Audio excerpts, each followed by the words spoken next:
Next up is Dr. Trinh, and Melody is going to introduce him. Okay.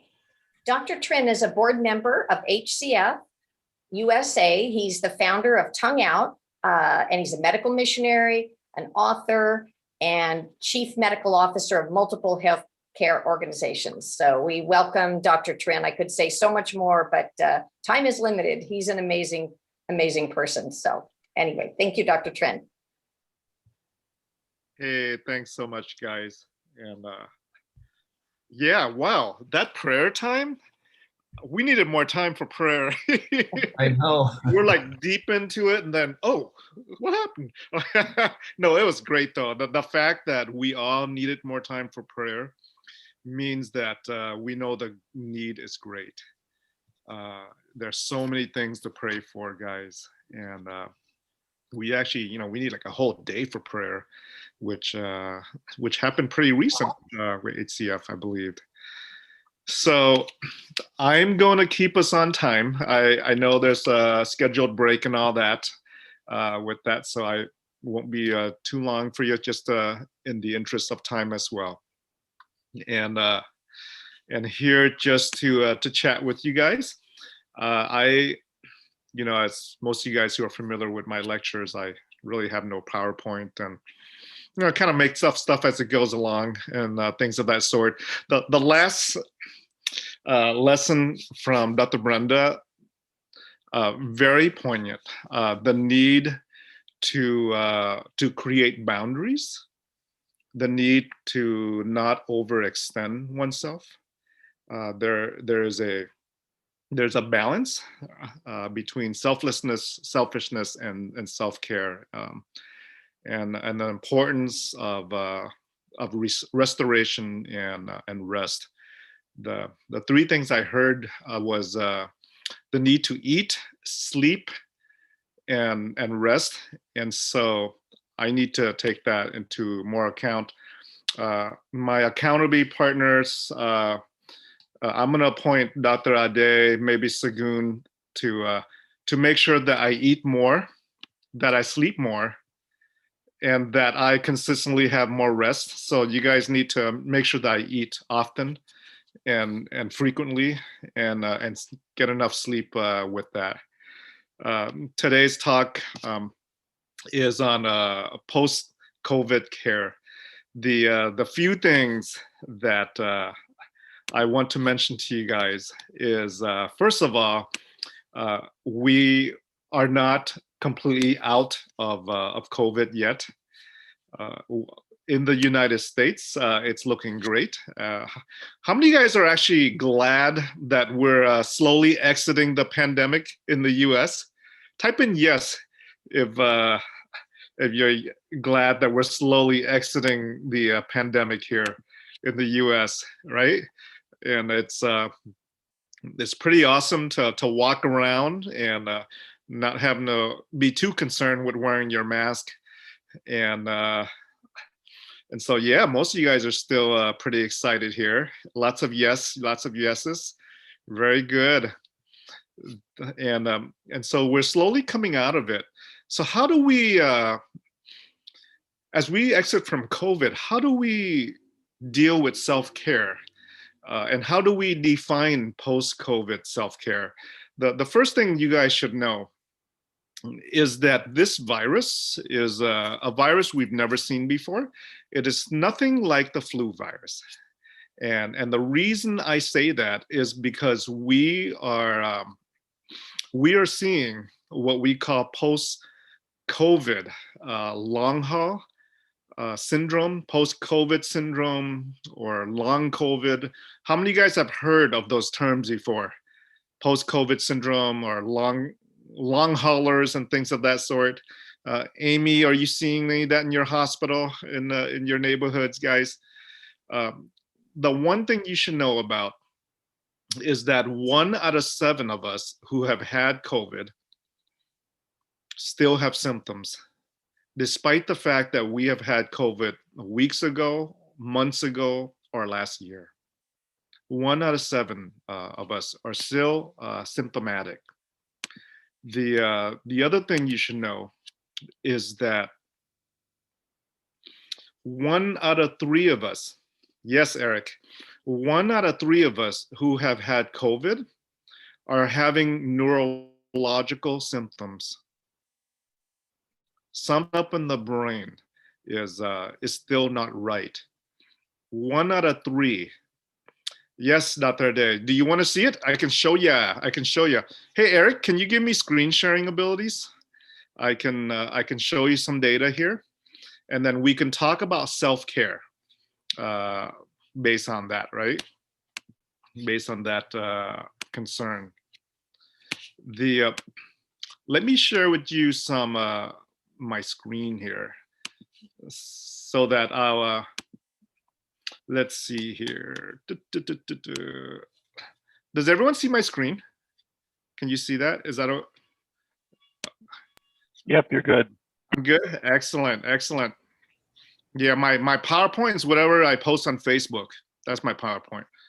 So let me show you some information. This is Facebook here under the Longevity Club. It's a little thing that I run for fun with that. Yeah, 1 out of 7 still having, this is New England Journal of Medicine, still having significant concerns, persistent symptoms. And this is based on mild COVID, guys, mild symptoms. This is not the hospitalized COVID patients. This is not the COVID patients that had pneumonia or on the ventilator. This is mild symptoms. One of the most common that we've seen is lack of smell. Right here, see this insomnia, lack of smell, fatigue, right? Lack of taste, shortness of breath. These symptoms are still affecting the lives of 1 out of 7 who have had mild COVID symptoms, not necessarily severe. Pretty crazy, right? The other things we have seen. Does anyone know why we have loss of smell?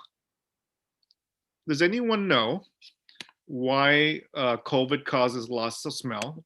Type out, if you have an idea, you can type out some guesses or thoughts why loss of smell is such significant, or you can unmute with that to share. Take a look at this one, guys. Belinda says lack of zinc. Skip says no idea. Elizabeth, effects on cranial nerves. Very cool. If we have some time, I'll show you the science behind lack of smell. Olfactory, excellent.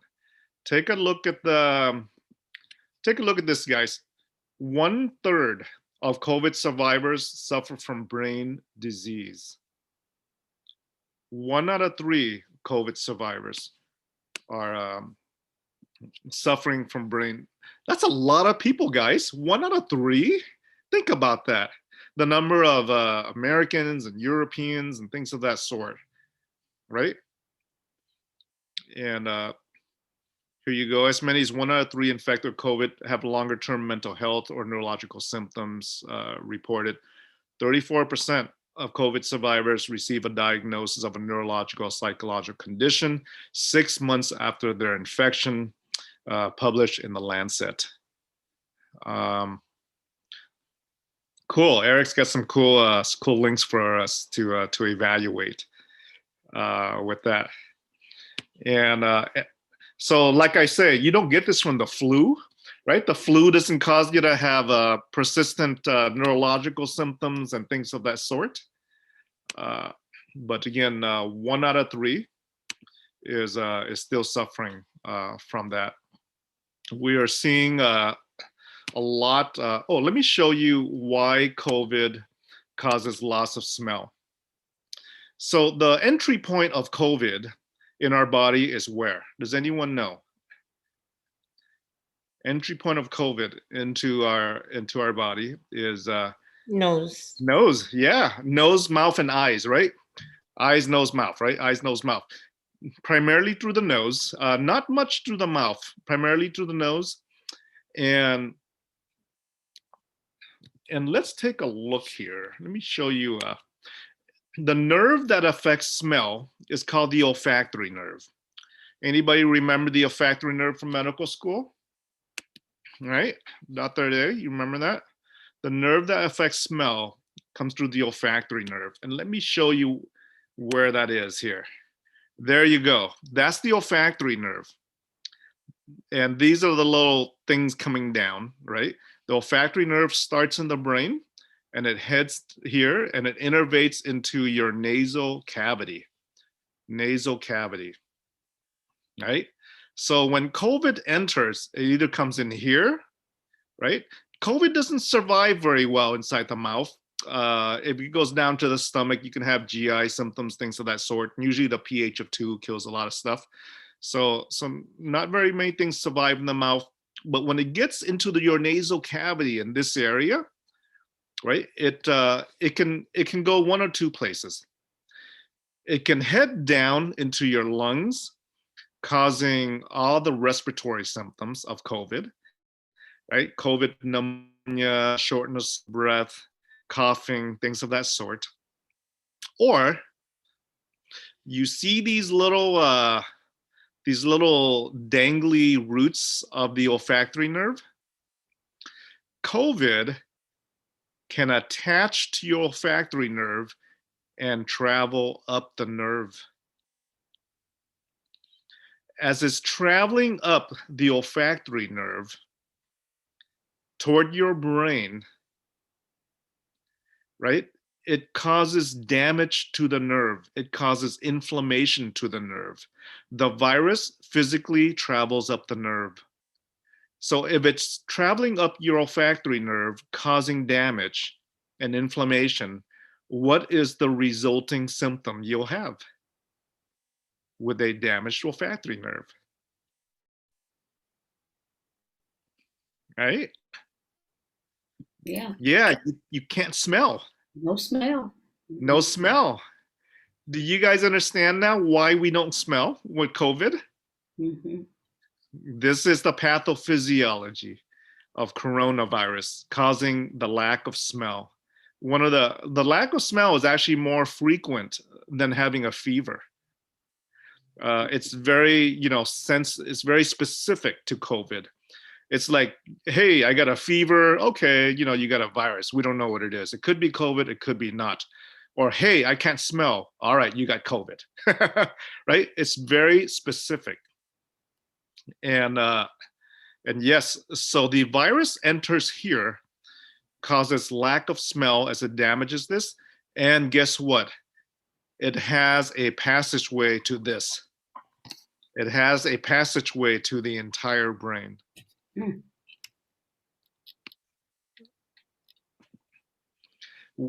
Which is why 1 out of 3 patients have neurological symptoms post-COVID.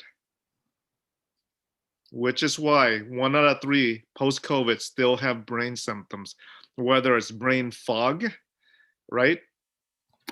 Or depression or anxiety or cognitive decline, memory loss. All these symptoms are related to post-COVID symptoms. Do you see the connection between why post-COVID neurological symptoms is so frequent? 1 out of 3. It's because the virus had direct connection to our brain through the olfactory nerve, which is why people are still trying to heal months later, right? Post-COVID. So my question is, how do you do post-COVID self-care? Right? What are the strategies to care for yourself post-COVID? And we know that COVID is an inflammatory disease. We know that COVID is an inflammatory disease. The medications that are FDA approved for COVID treatment, right? Not necessarily approved, but emergency use authorized, right? EUAs. The medications that are emergency use authorized by the FDA are all medications that are designed to stop inflammation. Right? Steroids, that's a methasone. All it is just an anti-inflammatory. The two monoclonal antibodies that are approved, all they do is they stop interleukin 6 or interleukin 1, right? These are cytokines and that are pro-inflammatory, right? The medications we have today for the use of COVID all deals with stopping the inflammation that arises from this infection. And post-COVID care simply means, right, either popping pills to reduce inflammation or living a lifestyle that is anti-inflammatory. That includes nutrition that is anti-inflammatory. We know that there are foods that are pro-inflammatory. We know that there are foods that are anti-inflammatory, right? Anyone know what the pro-inflammatory foods are? Any thoughts on that? What causes inflammation? What kind of foods causes inflammation? Sugar. Sugar, yes. Yeah. Dairy. Dairy can do it, yes. Grains, yeah. Bread, right? Bread that breaks down to sugar, right? Breads that break down to sugar. We know that meat, red meat, is pro-inflammatory. All right, it's not a popular lecture here today, guys. I'm naming our favorite foods, not a popular lecture, right? We know that fried foods is pro-inflammatory. That's not fair for people who live in Georgia. I know. No, it's not fair at all. Please forgive me for, you'll have to take that to Jesus. His yoke, I know. his yoke is light. Which, and so, yeah, we know that fried foods is pro-inflammatory. We know that fast foods are typically pro-inflammatory. We know that sugar is pro-inflammatory. So there's a list of foods that promote inflammation. And these are the lists of foods that leads to diabetes. These are the lists of foods that leads to obesity. And guess what? Having diabetes and being overweight is a risk factor for death with COVID. Right? Why do you think they're all connected? These risk factors and the high risk of being hospitalized with COVID, diabetics and those who are overweight, and they're all connected because they all come from the same source, our diet. It is a pro-inflammatory diet that leads to this risk factor because the virus is a pro-inflammatory virus that leads to inflammation, right? Cytokine storm. Cytokine storm is how COVID kills people. During the days back in November, December, I was admitting patients in the ER, and every other patient was a COVID pneumonia patient. How do you spell the storm? Cytokine? Yeah, let me type it up here. Cytokine storm, right? Cytokine storm. Thank you. Yes, cytokine storms is simply inflammation gone haywire in our body, caused by our own immune system trying to attack the virus. And as a result of that, as a result of the immune system trying to attack the virus, right? And it overattacks it, and it causes the body to hurt itself from the inflammation. It's like going into a fight, going to a battle, and everyone's fighting around you, and somebody throws a grenade up, tosses up a grenade, the grenade explodes, and everyone gets hurt. That's the immune system. When the virus gets into your body, the immune system is throwing around grenades, and the explosion of grenades is basically inflammation that hurts your own body with that, right? So what are some of the things you can do to cut down inflammation in post-COVID self-care, right? To decrease the risk for inflammation. What are some of the foods, guys? What are some of the foods that help to prevent inflammation? Anyone know? Is there any foods that help with inflammation? Any anti-inflammatory foods? Greens. Okay, I saw berries, turmeric, Fruits. leafy vegetables. Yeah. Alkaline's interesting. I haven't seen a lot of data on that. Fish, yes. Fish has omega-3 fatty acid, right?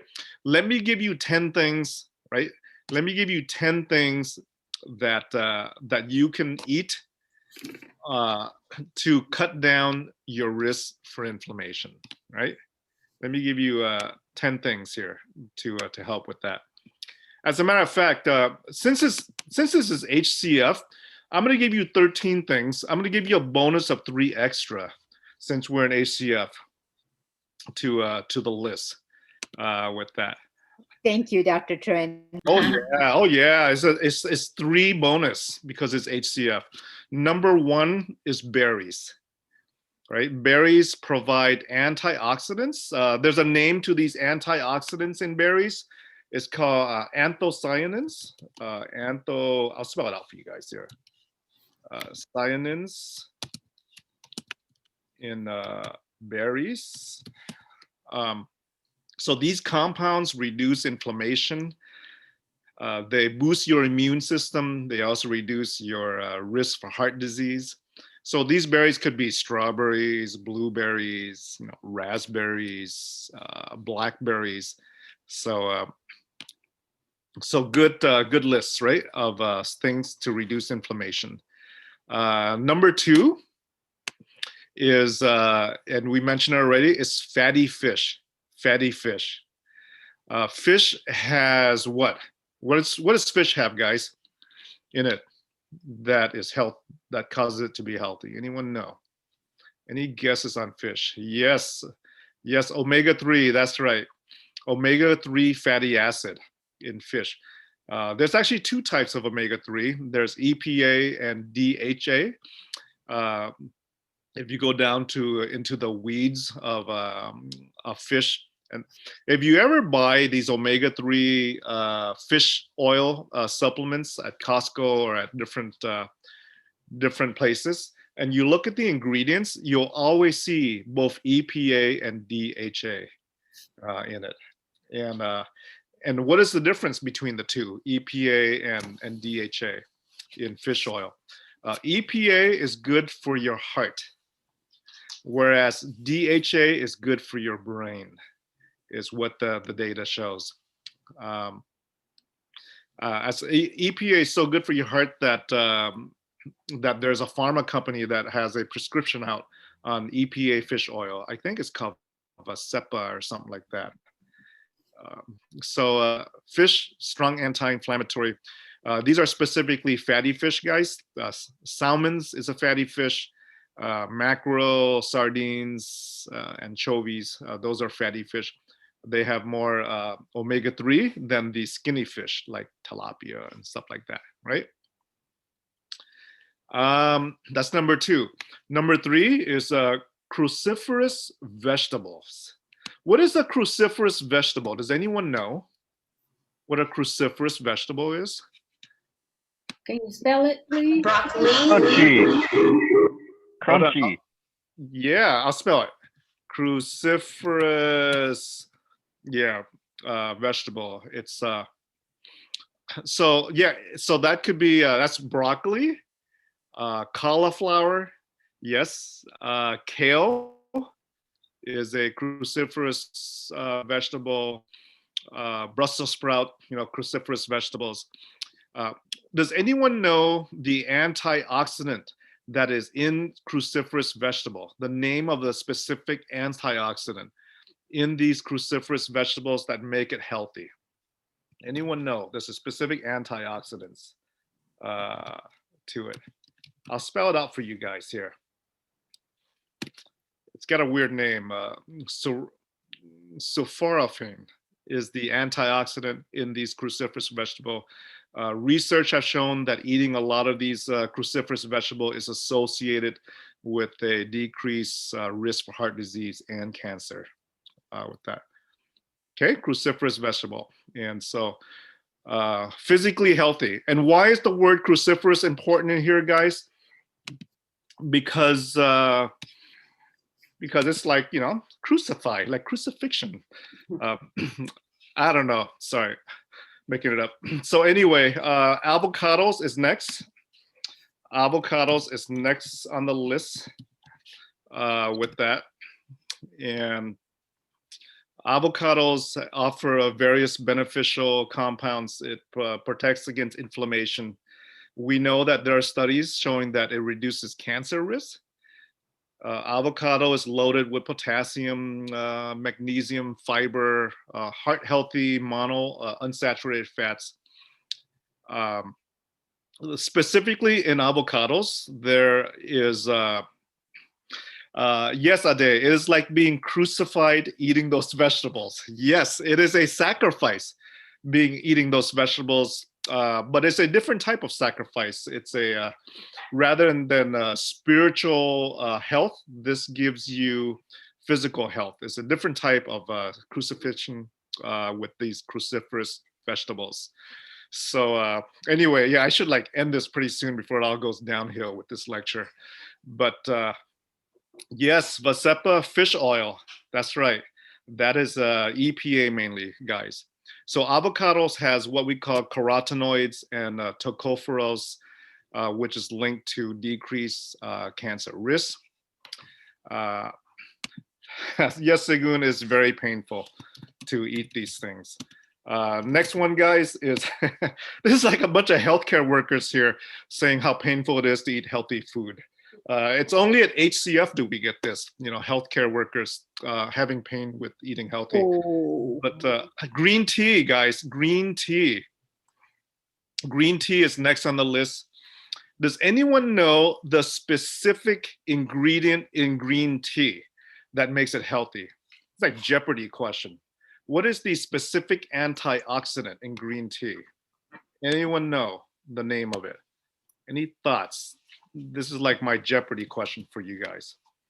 That's a tough one, right? Let me type out the answer here for you guys. It is a long name. Green tea has EGCG, epigallocatechin-3 gallate. It's an antioxidant, anti-inflammatory in green tea. And what it does is that studies of green tea have shown that it reduces heart disease, cancer, Alzheimer's, obesity, and things of that sort. All this means is that these other health conditions is related and connected to inflammation, guys. And it reduces pro-inflammatory cytokine production, okay? Next food on the list is peppers. Peppers. This includes chili pepper, bell pepper. They are loaded with vitamin C. They're loaded with specific antioxidants. Does anyone know the antioxidant in pepper? The specific name of the antioxidant in pepper? Specific for bell pepper. Bell pepper, the name of the antioxidant is quercetin. I don't know if you guys have ever heard of that before. That's where the health is for bell pepper. And for chili pepper, let me type this out for you guys. For chili pepper, there's two antioxidants in chili pepper, guys. One is synaptic acid, the other one is ferulic acid, and they both lower inflammation in our system with that. This is why pepper is on the list of antioxidants. Next one, guys, is mushroom. Anyone here like mushroom? Yes, no? Is it? I used to. Nope. No? I used to. What do you mean used to? You don't like it now? Not as much. I don't know what happened. Is it a sacrifice to eat it? It's not part of the cruciferous vegetable? No, it's not that bad. Mm-mm. Okay. You like it a little bit? A little bit. Okay, yeah. So there's all types of mushrooms that has anti-inflammatory properties. Mushroom has a lot of, first of all, it's low in calorie. It's rich in selenium, copper, and all B vitamins. Mushrooms also contain phenols that help with that as well. There's a specific mushroom called lion's mane. I don't know if you guys have ever heard of that, but there's been studies with lion's mane showing that it reduces inflammation and obesity as well with that. Next thing on the list, guys, I'm trying to finish fast so you can take your break, is grapes. Anyone know the compound in grapes? You guys should know this one. Red wine. What's in red wine, guys? Red grapes. Or That's right. What's the compound in red wine? Why does Yeah, resveratrol. Yes, resveratrol. And it has anthocyanins as well. Resveratrol is one of the strongest anti-inflammatory out there, guys. Next one here for you guys is turmeric. Turmeric or curcumin, right? The compound is curcumin. It's strong anti-inflammatory. If you do turmeric supplements, make sure you have black pepper that is inside the supplement, because turmeric can be absorbed better in the presence of black pepper. Okay, lots of studies with turmeric showing that it reduces arthritis, diabetes, all kinds of diseases with turmeric. Turmeric have been shown to lower CRP level, right? C-reactive protein in the lab. There's data showing that turmeric can do that. Next one is olive oil. Olive oil, extra virgin olive oil. Olive oil is part of the Mediterranean diet. The Mediterranean diet has been linked to lowering your risk for heart disease and Alzheimer's as well. And there's a few other ones. There's dark chocolate. I hope that's a favorite of you guys. Dark chocolate has cacao, which lowers inflammation with that, due to the flavonoids that are in the chocolate to decrease the anti-inflammation effects. It keeps your endothelial cells of the heart lining arteries pretty healthy as well. Tomatoes is a good source of anti-inflammatory as well. It has what we call lycopene in tomatoes, and that's been shown to reduce inflammation, reduce cancer. And lastly, guys, cherries. Cherries is a great source of antioxidants. It has anthocyanins in it, catechins, I think, are also in it as well, and things of that sort. All right, guys. A list of anti-inflammatories. What can I say about lectin? I can say a whole bunch about lectin, but there's a lot of talk about that, guys. Pros and cons. You can talk to me probably individually about that. But I want to make sure we're staying on time. And this, guys, is a strategy to lower the risk of post-COVID, right? Inflammation. You can do this whether you had COVID or not. This is a lifestyle of self-care through nutrition. Self-care through nutrition. And you know that our body is a temple of the spirit. And just as important of taking care of our spirit, super important to take care of the body as well. So thanks a lot, guys. I have a question. Yeah. So if this is good for lowering the risk of post-COVID inflammation, is this also good to try to help prevent it? Yeah, you can, if your system is healthy and you don't have a baseline of inflammation in your body, it allows your immune system to better defend itself against COVID. And if you did have COVID, it moves your condition from potentially severe and moderate to mild, right? It takes it to the mild category. The reason that those who have like diabetes and cancers and obesity are at risk for severe COVID is because of these underlying inflammation that is driven by, by the factors that lead them to have diabetes and obesity and things of that sort. And so, so yes, the answer is it'll help reduce the risk for COVID. Absolutely. Thank you. Mm-hmm. All right. Thank you, Dr. Trinh, for staying on time there. Sorry.